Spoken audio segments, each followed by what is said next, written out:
Hello everyone and welcome back, or welcome if you're new here. My name is Matt, and in today's video we're gonna be doing a planty little update. There are some pretty exciting things happening in my collection, some really pretty new leaves, but there are also some things that are unfortunately going very wrong. I also have a couple of new plants that I haven't shown you yet, so if that sounds good to you, grab yourself a cozy little beverage and snack, and without further ado, let the updates start. We're gonna start in this little corner right here, and I just have to give a big shout out to my Thai constellation because she just put out this gorgeous, beautiful new leaf. I think there is nothing better than a new Thai con leaf. She is looking absolutely stunning. The sectoral variegation on her. I love this plant. And I love when the leaves actually harden off and they turn into this kind of dark greenish color with the white creamy variegation. It is just pure bliss. It's pure happiness. I just love whenever this plant gives me a new leaf because it feels so special. Y'all know, if you've been on this channel, you all know how much I love this plant and that it has a lot of sentimental value to me. I absolutely love when she gives me a new leaf, and she has been actually growing pretty steadily as of lately. Like, she has been pushing leaf after leaf and I could not be happier with her. Next up is a plant that I recently acquired, and I wanted this plant for quite some time, but I don't know, I just never got around to getting it, but now I finally have it. It is a asparagus fern, and I am so happy to add this cutie to my collection. It is so fuzzy, it's so soft, it's so fluffy. It literally looks like a cloud, a green cloud, and I absolutely love this plant. I think they look so magical. Also, I'm sorry if you hear that noise. It's my AC going off, so hopefully that's not causing too much trouble.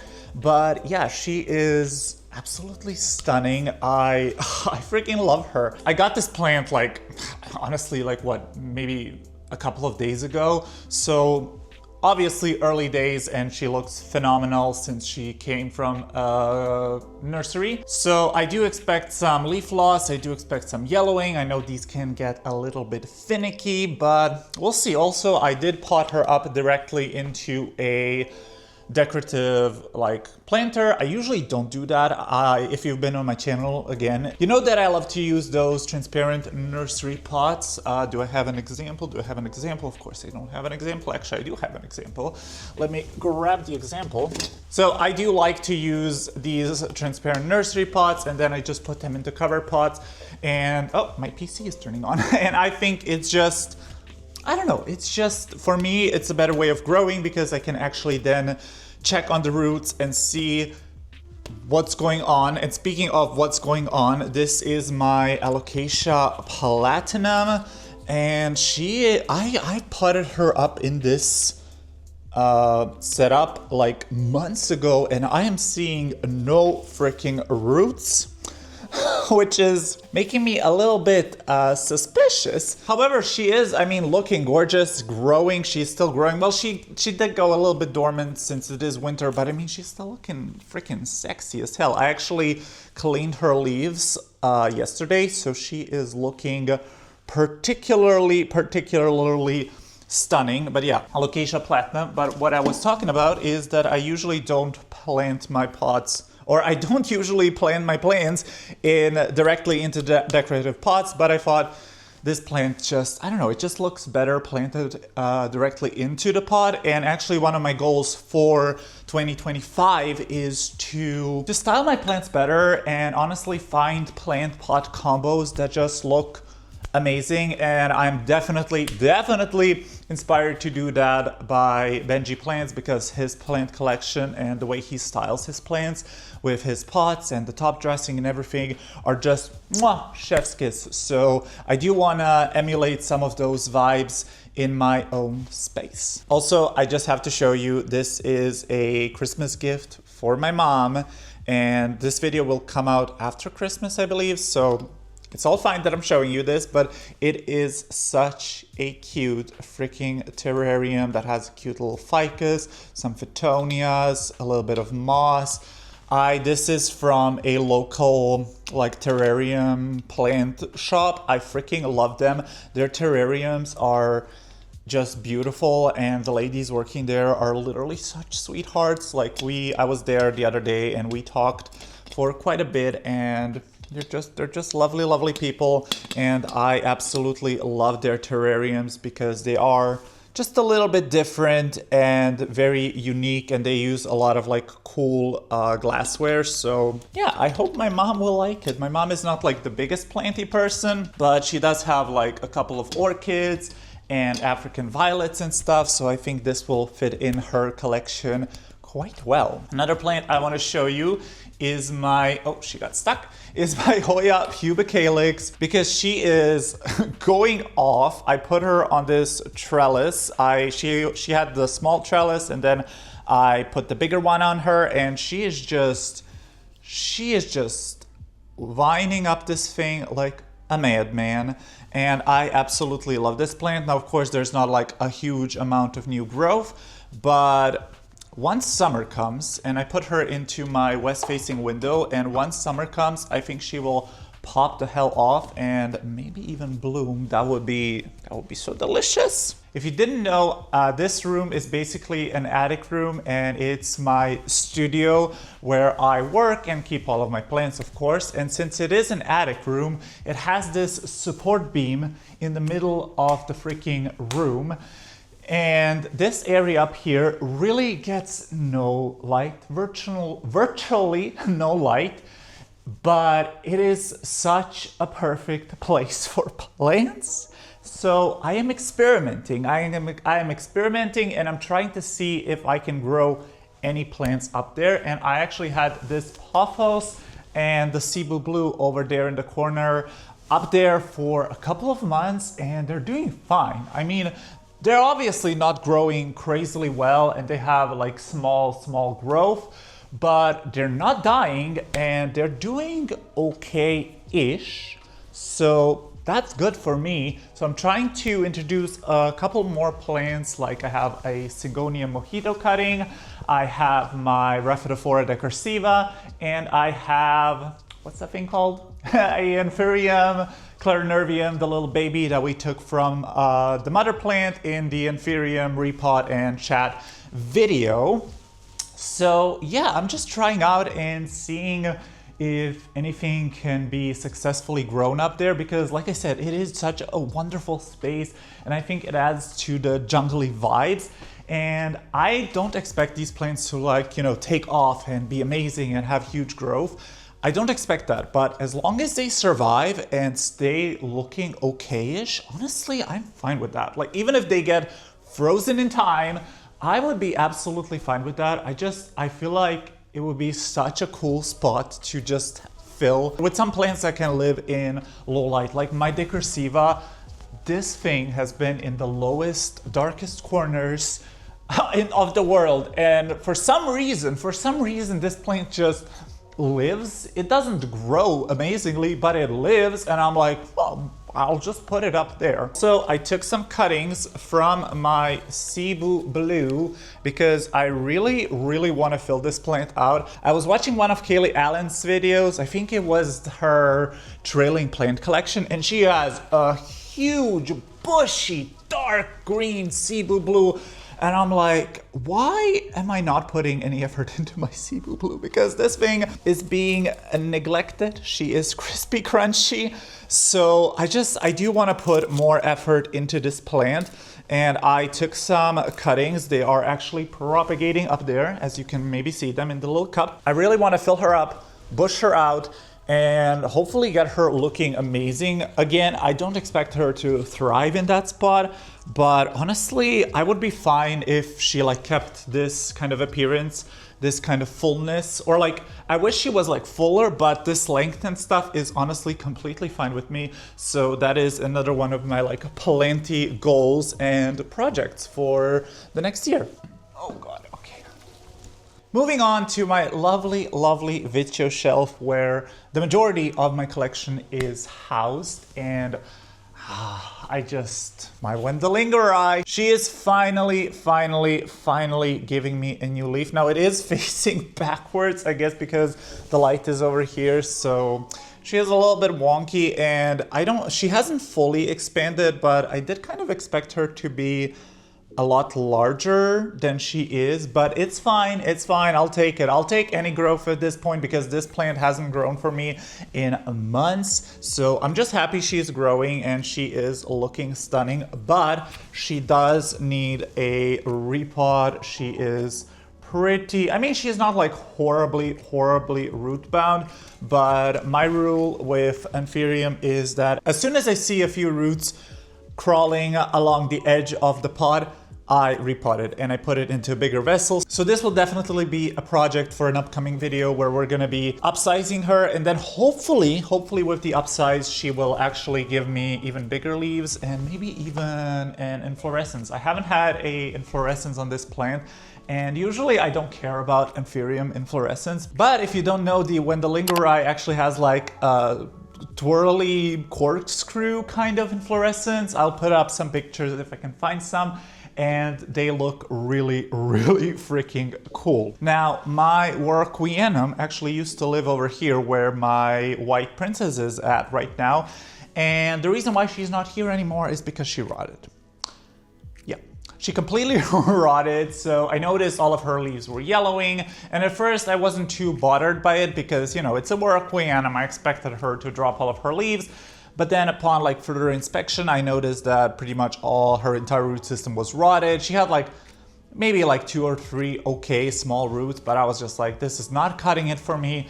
And I chopped the root system, I chopped her up into pieces, and now she's in my prop box. So I'm fairly confident that I will be able to rehab her and revive her. But yeah, I mean, it is a difficult plant. So I was kind of expecting to have some troubles with this plant. Another exciting update is that my Alba Monstera is actually pushing out a new freaking leaf, and I'm so excited. Now, these leaves did decrease in size. As you can see, this one is fairly bigger than this one, and I assume that this happened because I moved it to a lower light spot, and I don't think it liked it. And it is winter, so I don't know, we'll see. Hopefully she will get back to this size, but honestly, this leaf is just so stunning. Also, she does have an ongoing battle with thrips. I haven't checked her in a while, so I think she's fine right now, but like, you guys know I'm not too fussed about pests. In particular, I just deal with it when I see it, and I try not to worry about it. But yeah, she does have a new leaf on the way, and I am so excited for it. I bought some new plants recently. I know. Don't even don't even look at me. But I bought some new plants, and one of them is this big boy, and this is a Nigrolaminum, or sorry, this is a Anthurium Nigrolaminum GGX Forgetii, and I am in love with this plant. Now, this plant came in a tiny 10 centimeter pot, and when I unpotted her and saw how freaking root bound she was, she had so many roots that I directly moved her into a 19 centimeter pot.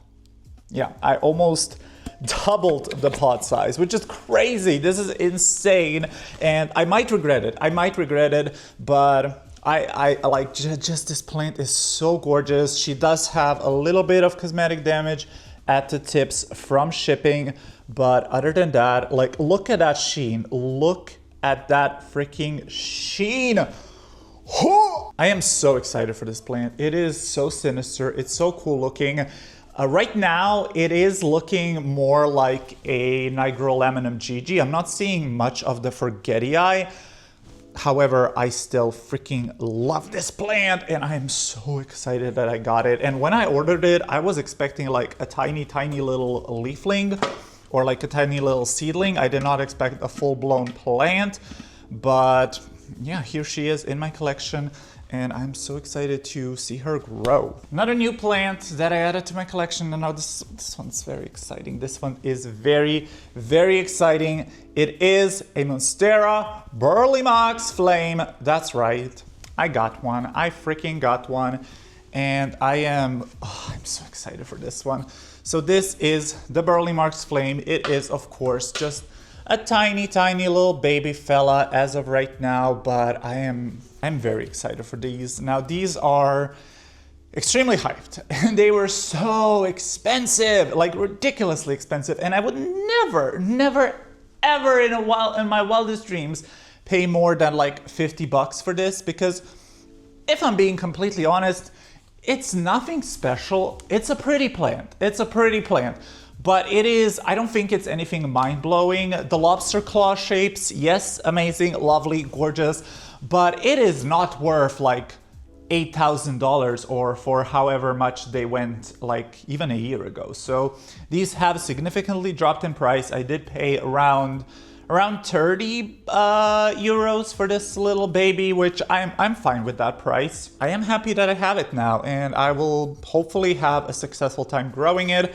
Right now I am rooting it in some tree fern fiber. You can see some gorgeous little roots over here, and she does live in a cute little IKEA cloche, just because with baby plants I do find that I need to keep them in like 100% humidity until they kind of get a established root system, because otherwise I just have a hard time keeping up with watering, and usually it results in the plant dying. So these cute little IKEA cloches are literally amazing for little baby plants. So yeah, that's the Monstera Burley Marks Flame, and I'm so excited to see her grow. Moving on to some less happy updates. My Croniana Super Silver,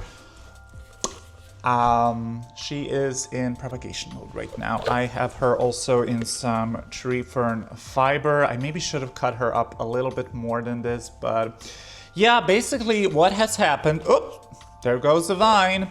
What had happened is that I assume that I missed the watering, and the roots were just completely dry. They weren't rotted, so I didn't overwater this thing. I think I underwatered it, and then when I tried to I rotted it. When I tried to water it again, it just, it didn't perk back up, and it stayed looking very thin and wrinkly. So I chopped her up. I have this portion of the plant that's living in tree fern fiber, but I don't think this portion will be able to survive. But I have another little part that is living in some sphagnum moss. That these propagations I took before she went like completely downhill. And good thing I did, because I actually do like this plant, and I do want to put more effort into this plant because I think the blooms are really stunning. But yeah, we'll see how that will go. But all of my other Hoyas are doing actually pretty freaking well, which I am excited about because I love Hoyas. So I have a Hoya Silver Dollar that I hauled a couple of videos ago, and I told you about it. So this was the like bottom part of the plant, and I chopped it into two, and this is the top part of the plant because I'm gonna be sharing that plant with my friend, and the bottom part already is freaking rooted, and it's only been literally a couple of weeks. So I am amazed. I'm freaking amazed at how fast this plant roots, which also I'm very happy about, because when I see that a plant is an easy rooter, it gives me like a peace of mind that if anything happens, I can rehab it. So I am very happy about that, and all of my other like baby Hoyas are also rooting pretty well, which is very fun. Also, look at this little baby. So this is my Hoya Cordata Sumatra, and she just put out this gorgeous new leaf, and I love this Hoya, y'all. I love her so much, and I caught the Hoya fever. I caught the freaking Hoya fever, and I want all of them, but they're so expensive, so I'm not gonna get all of them. Another really fun and exciting update is my girly, my big girly that is heavy. This is my Alocasia Friday, and I love her so much. And she is in semi-hydro. Look at those roots, those juicy roots. And honestly, if you have a Friday and you're struggling with it, put it into semi-hydro. Honey, just put it into semi-hydro and watch the magic unfurl. So this used to be a big luscious plant, and then it died back, and then I moved her to semi-hydro, and now she is regaining some of her glory. She recently pushed out this beautiful, lovely leaf, and she is already she is working on, can you see it? Can you see it? Can you see it? There we go. She's already working on another brand new leaf. So this girly is absolutely crazy, and I love her. Now, she's not the most variegated specimen, which is a little bit unfortunate. However, let me put her down. However, I do have some corms from this plant that are absolutely beautifully variegated.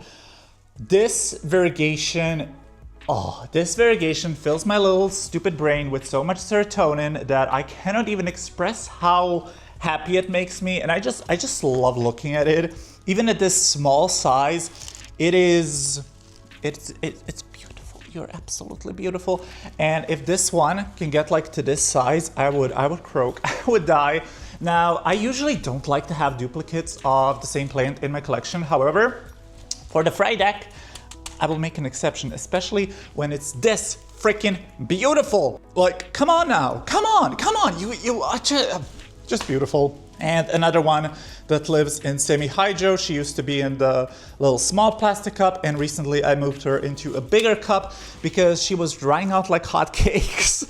And that's another thing. Even when she was like completely dry, like bone dry, she didn't throw a fuss. She didn't throw a fuss. And I'm so gagged. I'm so gagged, and I do not understand why I can grow the fry deck, which is the variegated version of the regular green Michelitziana, and have virtually no issues with her.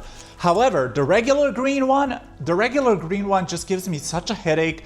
I can never get a pretty leaf on it. It always yellows, it always looks ugly. It keeps 1 to 2 leaves at max, and it doesn't size up nearly as much as this one, and I don't understand it. I do not understand it. So I honestly was toying with the idea of just chucking that green one to the wind and just keeping the fry decks, because honestly they're just better. They're just better. Sorry. My crazy girl Clarinervium is pushing out yet another leaf, and I don't know where the hell she's gonna put that leaf because she is so bushy already. And yeah, but she is working already on a new leaf, which is crazy because I feel like this was the last leaf, literally came out 2 weeks ago, literally, and she is already working on a new one. So I mean, I'm not gonna complain, but girl, like, where you're gonna put all of those leaves, I don't know. And she took so freaking well to the repot as well. We repotted this recently again in the Anthurium repot and chat, and you can see that she is already growing some gorgeous, stunning new roots. I mean, this plant just has a will to live. I featured this one in my favorite easy care houseplants. And I truly think that if you're looking for a easy care, beautiful Anthurium, you just need to get the Clarinervium. They're accessible, they're easy, they're fast growing, and I just love the ever-living shit out of it. Don't you want me like I want you, baby? Don't you need me like I need you now? Sleep tomorrow, but tonight go crazy. All you gotta do is just meet me at the... That song has been stuck in my head for literal days. It's crazy. But yeah, that about wraps up my update video. This has been a very fun one to film, and I hope y'all enjoyed it as well. Let me know if there are any other plants in my collection that you would like an update on, and let me know if you have any exciting or not so exciting updates happening in your collection. It is winter time, so some things are bound to go wrong. Until next time, I hope you have a wonderful, beautiful, fantastic day, and goodbye!